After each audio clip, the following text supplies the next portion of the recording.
योद्धा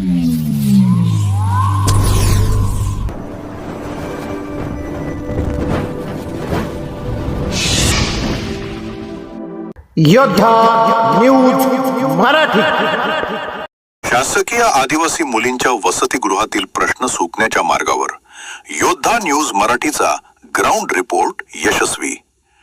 पुणे जिल्ह्यातील मनसर येथील शासकीय आदिवासी मुलींच्या वसतिगृहातील समस्यांबाबत आता सकारात्मक बदल पाहायला मिळत आहेत। गेल्या अनेक दिवसांपासून प्रलंबित असलेल्या मूलभूत सुविधांच्या प्रश्नांवर योद्धा न्यूज मराठीने सातत्याने आवाज उठवला होता। या पाठपुराव्याला यश येताना दिसत असून प्रशासनाने विद्यार्थिनींच्या तक्रारींची दखल घेत सुधारणांना सुरुवात केली आहे। बदलाची नांदी ग्राउंड रिपोर्ट मधून वास्तव समोर। योद्धा न्यूज मराठीच्या प्रतिनिधी योगिता गावडे यांनी प्रत्यक्ष वसतिगृहात जाऊन विद्यार्थिनींशी संवाद साधला। यापूर्वी या वसतिगृहात पिण्याचे शुद्ध पाणी, जेवणाचा सुमार दर्जा आणि अस्वच्छता यांबाबत विद्यार्थिनींनी संताप व्यक्त केला होता। विविध विद्यार्थी संघटनांनी या प्रश्नांवर आंदोलनेही केली होती। मात्र आता प्रशासकीय पातळीवर हालचाली सुरू झाल्याने विद्यार्थिनींनी सुटकेचा निश्वास सोडला आहे।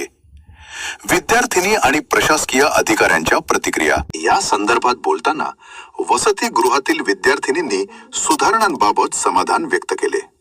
साक्षी केदारी, आमचे जे प्रश्न होते ते आता हळूहळू मार्गी लागत आहेत। जेवणाचा दर्जा सुधारला असून प्रशासनाकडून आम्हाला सकारात्मक प्रतिसाद मिळत आहे। दिव्या मेंगाळ, मूलभूत सुविधांची पूर्तता करण्याकडे लक्ष दिले जात आहे। वसतिगृहातील वातावरण आता सुधारत आहे, ही आमच्यासाठी आनंदाची बाब आहे। प्रशासकीय बाजू मांडताना श्रीमती भागीरथी अरविंद थोरात यांनी सांगितले की विद्यार्थिनींच्या अडीअडचणी समजून घेऊन त्या तातडीने सोडवण्यावर आमचा भर आहे। तसेच माननीय श्री सोनूल कोतवाल, सहाय्यक प्रकल्प अधिकारी, एकात्मिक आदिवासी प्रकल्प कार्यालय घोडेगाव यांनी या प्रकरणी लक्ष घालून संबंधित यंत्रणेला सूचना दिल्या असून प्रलंबित प्रश्न पूर्णपणे सोडवण्याचे आश्वासन दिले आहे। विद्यार्थिनींच्या समस्यांकडे लक्ष देऊन त्या सोडवण्याचे काम सुरू झाले आहे, ही स्वागतार्ह बाब आहे। प्रशासनाने हा वेग आणि सातत्य टिकवून ठेवणे गरजेचे आहे। योद्धा न्यूज मराठी सदैव अशाच जनहितार्थ प्रश्नांचा आणि सामान्यांच्या हक्कांचा पाठपुरावा करत राहील। योगिता गावडे, प्रतिनिधी। पुढील दिशा, जरी प्रश्नांची सोडवणूक सुरू झाली असली तरी सर्व सुविधांची 100% पूर्तता होईपर्यंत प्रशासन आपली तत्परता कायम ठेवणार का, याकडे सर्वांचं लक्ष लागले आहे। योद्धा न्यूज मराठी या विषयाचा पुढील काळातही पाठपुरावा करत राहील। योद्धा न्यूज मराठी, सत्य बातमी थेट तुमच्यापर्यंत। नमस्कार, आज आपण मनसर या ठिकाणी आदिवासी मुलींचे शासकीय वसतिगृह या ठिकाणी आलेलो आहोत। मुलींनी जे 2 दिवसापूर्वी जे आंदोलन केलं होतं त्याविषयी माहिती घेण्यासाठी आपण आज या ठिकाणी आलो। तर आपल्यासोबत तेथील एक शिक्षिका आहेत, त्यांच्याशी आपण आंदोलनाविषयीची माहिती घेऊया। मॅडम, आपलं नाव? माझं नाव भागीरथी अरविंद थोरात। मी या वसतिगृहामध्ये ग्रामपाल पदावर कार्यरत आहे आणि 2 दिवसापूर्वी आंदोलन झालं मुलींचं। थोडासा पाईपलाईनचा प्रॉब्लेम होता, विहिरीची पाईपलाईन होती। त्याच्या आधी नगरपंचायतीचं पाणी कंटिन्यू चालू होतं, परंतु थोडंसं परत होतं तर ती पाईपलाईन तुटल्यानंतर शेतीतून जाणारी पाईपलाईन तुटलेली होती। ते आम्ही तात्काळ दुरुस्त केले, परंतु थोडासा त्याच्यासाठी कालावधी गेलेला आहे। ती दुरुस्ती आता झालेली आहे आणि पाणी पुरवठा सुरू सध्या चालू आहे। म्हणजे आता जे तुम्ही म्हणताय पाणी पाईपलाईन जी फुटलेली होती त्याच्या आधी, म्हणजे पाईपलाईन फुटण्याच्या अगोदर पाणी रेग्युलर असायचं का? हो, रेग्युलर सुरू झालेलं होतं। म्हणजे फक्त पाईपलाईन काम दुरुस्ती नव्हती झाली त्यामुळे तुम्हाला पाण्याचा तुटवडा जाणवत होता? हो। बरं, आणि अजून मुलींनी जे मुद्दे मांडले होते जसं का मेसचा मुद्दा, तर त्याच्यावर तुम्ही काय उपाययोजना केली? स्वच्छता वगैरे तशा सूचना वगैरे दिलेल्या आहेत किंवा काही अडचणी येणार नाहीत मुलींना जेवणामध्ये, त्याच्याविषयी पण सूचना दिलेल्या आहेत आणि आता सध्या सुरळीत सुरू आहे. म्हणजे थोडक्यात मॅडमनी जो ठेकेदार होता, जो जेवणाचा आचारी वगैरे होता, त्यांना व्यवस्थित अशी समज दिलेली आहे आणि त्यांनी परत अशी काही कामात कसूर करणार नाही असं मॅडमला सांगितलेलं आहे. आता दुसरा मुद्दा राहिला तो स्वच्छतेचा आणि वॉटर प्युरिफायर वगैरे जे नाहीये त्याबद्दल तुमचं काय मत आहे? आपल्याकडे ॲक्वागार्ड कंटिन्यू चालू आहे आणि कूलरही आहे एक. पिण्याच्या पाण्याचा काही सध्या प्रश्नच नव्हता आणि नाही सध्या नाहीच आहे. म्हणजे आधीपासून ॲक्वागार्ड सुरूच आहे आपल्याकडे. आणि तुमच्याकडे स्वच्छता काम करण्यासाठी म्हणजे टॉयलेट वगैरे साफसफाई किंवा फरशी वगैरे क्लिनिंगसाठी तर किती लोक काम करतात तिथं? क्लिनिंगसाठी वगैरे 2 कर्मचारी आहेत. 2 महिला. हो 2 महिला आहेत. म्हणजे तुम्ही लक्षात घ्या इथं 2 महिला कर्मचारी ज्या आहेत त्या साफसफाईसाठी काम करतायत. तर आता मुलींच्या सिक्युरिटीचा वगैरे जो प्रश्न आहे तर तो कशा प्रकारे म्हणजे बाहेरची लोक येताना वगैरे एंट्री वगैरे करतात का, कसं काय? हो हो एंट्री वगैरे करतात. दुरुस्तीसाठी कोणी आलं तर मग त्याच्यासोबत आमचा एक कर्मचारी वगैरे असतो आणि मी पण कधी कधी दुरुस्ती करणाऱ्यांसोबत असते आणि रात्रीचे आपले चौकीदार असतात कंटिन्यू इथे. आणि मी पण इथं स्थानिक असल्यामुळे इथं जवळच राहायला आहे, क्वार्टर आहे आमचे. म्हणजे आता जे मुलींनी जे आंदोलन केलं होतं त्याच्यातले बऱ्यापैकी सर्वच मुद्दे हे आता पूर्तता करण्याच्या मार्गावर आहेत. आणि जर समजा आता हे यांनी जे आश्वासनं दिलेली आहेत का बाबा हे काम सुरळीत पार पडणार आहे आणि जर भविष्यात जर अशा काही गोष्टी घडल्या तर त्याच्यासाठी तुम्ही काय तरतूद करताय? ऑलरेडी सगळं पूर्णच झालेलं आहे, परंतु पुढे असं काही घडणारच नाही त्याची आम्ही दक्षता घेत आहोत.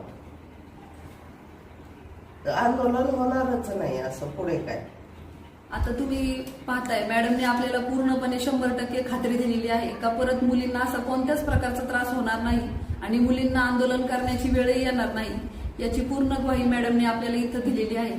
आणि आता आपण याच्यानंतर ज्यांना स्वतःला त्रास झालेला आहे अशा काही वसतिगृहातल्या आपण अचानक कोणत्याही मुलींना बोलून प्रश्न विचारणार आहोत. म्हणजे आपल्याला मुलींची खरी उत्तरं मिळतील का बाबा खरंच काही सुधारणा झालेल्या आहेत का नाही.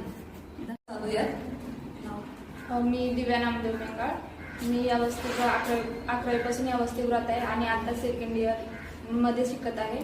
तर आम्ही 2 दिवस आंदोलन केलं होतं की आमच्या हॉस्टेलमध्ये पाण्याची कमतरता होती त्यामुळे आणि त्यासोबत आमच्या हॉस्टेलमध्ये मूलभूत सुविधा काही उपलब्ध म्हणजे नव्हत्या. त्याच्यामुळे आम्ही आंदोलन केला. त्याच्यात महत्त्वाचा मुद्दा असा की हॉस्टेलमध्ये पाण्याची कमतरता होती त्यामुळे आम्हाला आंदोलन करण्याची हे झालं गरज पडली. तर आम्ही प्रकल्प ऑफिसला की 4 तारखेला आवेदन अर्ज दिलता की जर 11 तारखेपर्यंत काही त्याच्यावर उपाययोजना केल्या नाही तर आम्ही आंदोलन करू. पण त्याच्यावर प्रकल्प ऑफिसने काही कारवाई केली नाही कारण ते इथं विचारायला पण आले नाही की तुम्हाला काही होतंय काय. त्याच्यामुळं आम्हाला हे आंदोलन करण्याची गरज पडली. तर त्याच्यामुळं आम्हाला मुलींना 2 दिवस असं आंदोलन करायला भाग पाडलं. मग तुला काय वाटतं आंदोलन केल्याचा काही फायदा झालाय का? हो झालंय. आंदोलन केल्यामुळे म्हणजे हॉस्टेलचा जो मूलभूत पाण्याची गरज तो आमचा मूलभूत म्हणजे महत्वाचा मुद्दा होता त्याच्यावर आता हे झालं म्हणजे पाणी आम्हाला भेटू लागले. आता म्हणजे 24 तास पाणी केलंय आंदोलनामुळे. आता पाण्याचा काहीच प्रश्न नाही. आता पाण्याचा काहीच प्रश्न नाही.